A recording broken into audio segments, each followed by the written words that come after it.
오늘의 10분 말씀. 예레미야 12장 7절로 17절입니다. 바로 전 본문에서 예레미야는 하나님의 주권에 질문을 던졌습니다. 그것은 왜 악한 자의 길이 형통하며 반역한 자들의 삶이 평안한지 그 까닭을 물었습니다. 하나님은 예레미야에게 반드시 그 악한 자들을 심판하실 것인데 그때는 하나님께 있음을 말씀하십니다. 더 나아가 그에게 사명을 세워주시며 꿋꿋이 하나님의 말씀을 전해야 함을 강조하셨습니다. 그리고 오늘 본문은 이방 민족들도 이스라엘도 하나님의 기준대로 심판받을 것을 말씀하십니다. 하지만 동시에 여전히 하나님의 구원의 길은 모두에게 열려 있음을 남겨두십니다. 이것이 바로 하나님의 은혜가 됩니다. 우리는 어떤 상황 속에서도 그 하나님의 은혜를 발견할 수 있어야 합니다. 그 은혜를 발견하는 자들은 죄악 속에서도 하나님께 돌아올 수 있는 은혜를 누리게 됩니다. 여러분들은 지금 어떤 상황에 처해 계신가요?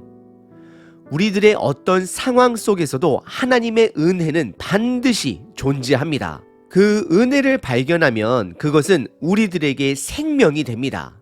오늘 본문에 드러난 두 가지 은혜를 찾아보시길 바랍니다.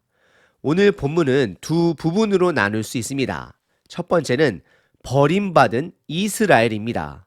두 번째는 세움의 기회를 받은 온 민족들입니다. 첫 번째 부분은 버림받은 이스라엘입니다.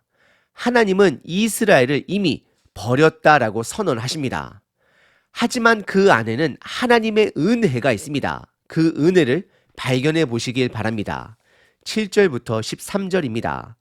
내가 내 집을 버리며 내 소유를 내던져 내 마음으로 사랑하는 것을 그 원수의 손에 넘겼나니 8절 내 소유가 숲속의 사자같이 되어서 나를 향하여 그 소리를 내므로 내가 그를 미워하였음이로라. 9절 내 소유가 내게 대하여는 무늬가 있는 매가 아니냐? 매들이 그것을 애워싸지 아니하느냐?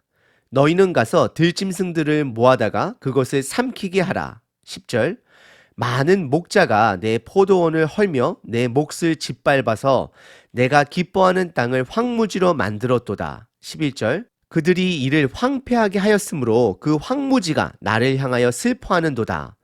온 땅이 황폐함은 이를 마음에 두는 자가 없음이로다. 12절 파괴하는 자들이 광야의 모든 벗은 산 위에 이르렀고 여호와의 칼이 땅이 끝에서 저 끝까지 삼키니 모든 육체가 평안하지 못하도다. 13절 무리가 밀을 심어도 가시를 거두며 수고하여도 소득이 없은즉 그 소산으로 말미암아 스스로 수치를 당하리니 이는 여호와의 분노로 말미암음이니라 라고 기록합니다.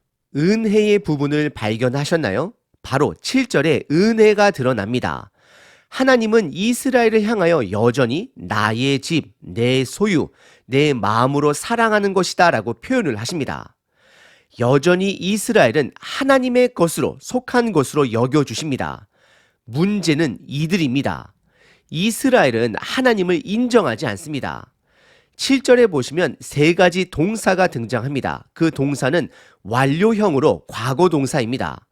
하나님은 내 집을 버렸다, 내 소유를 던졌다, 이스라엘을 원수의 손에 넘겼다라고 선언하십니다. 이것은 앞으로 유다에게 닥칠 심판이 예언되는 것입니다.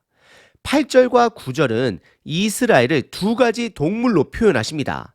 8절에는 반항하는 사자로 말씀하십니다. 그 사자가 하나님을 향하여 울부짖으며 반항합니다. 그리고 9절에서는 이스라엘을 무늬가 있는 매로 표현합니다. 그것은 아름다운 매가 됨을 말씀하십니다. 하지만 그 무늬가 있는 매는 주변의 사나운 매들에게, 들짐승들에게 먹히게 될 것을 예언하십니다. 그리고 10절에서는 이방의 지도자들을 많은 목자라고 표현하시며 그들이 이스라엘 전체를 황무지로 만들 것을 예언하십니다.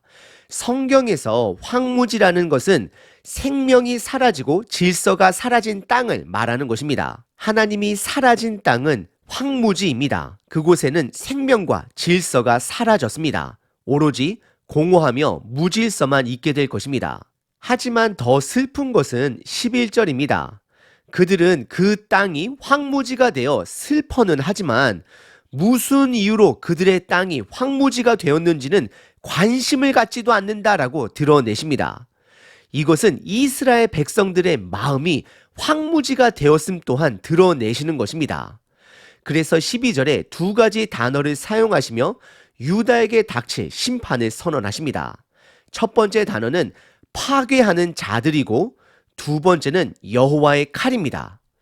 파괴하는 자들은 이방 나라들을 말하는 것이고 여호와의 칼은 그 이방 나라들을 하나님께서 심판의 도구로 사용하실 것을 말씀하는 것입니다. 그리고 13절에 여호와의 분노로 그 땅은 밀을 심어도 자라나지 못하고 소득이 없을 것을 말씀하십니다. 왜냐하면 이들은 하나님의 심판 속에서도 하나님을 찾지 않기 때문입니다. 오늘 본문의 첫 번째 부분은 버림받은 이스라엘입니다. 사실 이스라엘이 하나님을 버렸습니다. 여전히 하나님은 이스라엘을 나의 집, 나의 소유, 나의 사랑하는 것이다 라고 표현하십니다. 이것은 그들이 하나님께 돌아가기만 하면 그들이 회복될 수 있음을 말하고 있는 것입니다. 하나님의 은혜가 되는 것입니다. 이 은혜를 놓쳐서는 안 됩니다. 하지만 이들은 하나님을 찾지도 않습니다. 그래서 하나님의 은혜를 발견하지도 못합니다. 그로 인해 하나님은 그들을 버렸다, 내던졌다, 원수들의 손에 넘겼다라고 선언을 하십니다. 두 번째 부분은 세움의 기회를 받은 온 인류입니다. 하나님의 두 번째 은혜를 발견해 보시길 바랍니다. 14절부터 17절입니다. 내가 내 백성 이스라엘에게 기업으로 준 소유에 손을 대는 나의 모든 악한 이웃에 대하여 여호와께서 이와 같이 말씀하시니라. 보라, 내가 그들을 그 땅에서 뽑아버리겠고 유다 집을 그들 가운데서 뽑아내리라. 15절, 내가 그들을 뽑아낸 후에 내가 돌이켜 그들을 불쌍히 여겨서 각 사람을 그들의 기업으로 각 사람을 그 땅으로 다시 인도하리니. 16절, 그들이 내 백성의 도를 부지런히 배우며 살아있는 여호와라는 내 이름으로 맹세하기를 자기들이 내 백성을 가르쳐 바알로 맹세하게 한 것 같이 하면 그들이 내 백성 가운데서 세움을 입으려니와. 17절, 그들이 순종하지 아니하면 내가 반드시 그 나라를 뽑으리라. 뽑아 멸하리라. 여호와의 말씀이니라 라고 기록합니다. 14절에 심판의 도구였던 이방 나라들 또한 하나님의 심판이 있을 것을 선언하십니다. 하나님은 그들도 그 땅에서 뽑아버리겠다라고 두 번을 강조하며 말씀하십니다. 그리고 15절에 하나님의 은혜가 등장합니다. 그것은 뽑힘을 당한 이후에 그들을 불쌍히 여기시겠다 말씀하십니다. 그래서 그들을 하나님의 기업으로 땅으로 인도하시겠다 말씀하십니다. 하지만 두 가지 조건이 붙습니다. 첫 번째는 부지런히 하나님의 말씀을, 하나님의 도를 배워야 합니다. 적극적으로 그 말씀을 살아내야 함을 강조하고 있습니다. 그리고 두 번째는 그 이방 민족이 하나님을 두려워하여 하나님의 이름으로 맹세하는 것입니다. 그렇게 살면 하나님의 백성 가운데 세움을 입는다라고 말씀하십니다. 16절의 세움이라는 단어는 지금까지 사용하신 모든 단어들의 반대가 되는 것입니다. 그 단어들은 버려진다, 내던진다, 넘긴다, 뽑아버린다의 반대 표현이 되는 것입니다.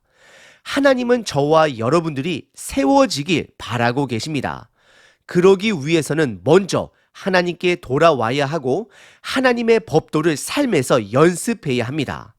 그렇지 않을 경우는 17절에서 말씀하고 있습니다. 그것은 불순종이다 말씀하시며 그들을 뽑아 멸하시겠다라고 선언하십니다. 그렇습니다. 결국 구원과 심판의 기준은 순종과 불순종의 차이입니다. 오늘 본문의 두 번째 부분은 세움의 기회를 받은 온 인류입니다. 오늘 본문 하나님은 유다를 향하여 이방 민족을 향하여 뽑아버리시겠다라고 심판을 선언하셨습니다. 왜냐하면 그들은 하나님을 버렸기 때문입니다. 하지만 여전히 세움의 기회, 생명의 기회는 있습니다. 그것은 바로 하나님께 돌아가는 것이고 하나님의 법도를 알고 순종하는 것입니다. 그러면 세움을 얻게 될 것입니다. 하나님께서는 그 삶의 도를 가르쳐 주시기 위해 예수님을 이 땅에 보내주셨습니다. 예수님 자체가 우리들에게는 은혜가 됩니다. 예수님이 가르쳐 주신 그 도를 따라가야 합니다. 사복음서에 예수님의 도가 등장하지만 특별히 마태복음 5장 산에서 가르쳐 주신 복 있는 자의 삶을 깨달아야 합니다. 순종해야 합니다. 그것만이 생명의 길이 됩니다. 마태복음 5장 예수께서 무리를 보시고 산에 올라가 앉으시니 제자들이 나온지라 입을 열어 가르쳐 이르시되 심령이 가난한 자는 복이 있나니 천국이 그들의 것이며 애통하는 자는 복이 있나니 그들이 위로를 받을 것이며 온유한 자는 복이 있나니 그들이 땅을 기업으로 받을 것이며 의에 줄이고 목마른 자는 복이 있나니 그들이 배부를 것이며 긍휼히 여기는 자는 복이 있나니 그들이 긍휼히 여김을 받을 것이며 마음이 청결한 자는 복이 있나니 그들이 하나님을 볼 것이며 화평케 하는 자는 복이 있나니 그들이 하나님의 아들이라 일컬음을 받을 것이며 의를 위하여 박해를 받는 자는 복이 있나니 천국이 그들의 것임이라. 나로 말미암아 너희를 욕하고 박해하고 거짓으로 너희를 거슬러 모든 악한 말을 할 때에는 너희에게 복이 있나니 기뻐하고 즐거워하라. 하늘에서 너희의 상이 큼이라. 너희 전에 있던 선지자들도 이같이 박해하였느니라. 오늘 하루도 이 복된 길을 걸어가시는 저와 여러분 되시길 바랍니다. 365일 기도문입니다. 베드로전서 1장 풀은 마르고 꽃은 떨어지되 오직 주의 말씀은 세세토록 있도다 하였으니 너희에게 전할 복음이 곧 이 말씀이니라. 영원하신 하나님 아버지, 하나님의 은혜가 아니면 오늘 하루도 살 수 없음을 고백합니다. 아버지 앞에 부끄럼 없는 하루를 살길 원합니다. 모든 육체가 풀과 같고 바람에 날리는 겨와 같은 인생임을 고백합니다. 인간의 모든 영광도 풀과 같음을 고백합니다. 그래서 더욱 오늘 가치 있는 것을 찾아 취하게 하소서. 영원히 변하지 않는 주님의 말씀 앞에 서게 하소서. 하나님이 인도하셨습니다. 주님 때문에 오늘의 내가 존재함에 감사드립니다. 오늘 영원히 변하지 않으시는 하나님의 영광을 위해 살게 하소서. 풀 같은 인생, 들꽃 같은 영광을 얻고자 시간을 낭비하지 말게 하소서. 오늘도 주님의 사랑을 갚는 마음으로 살길 원합니다. 예수 그리스도의 이름으로 기도합니다. 아멘.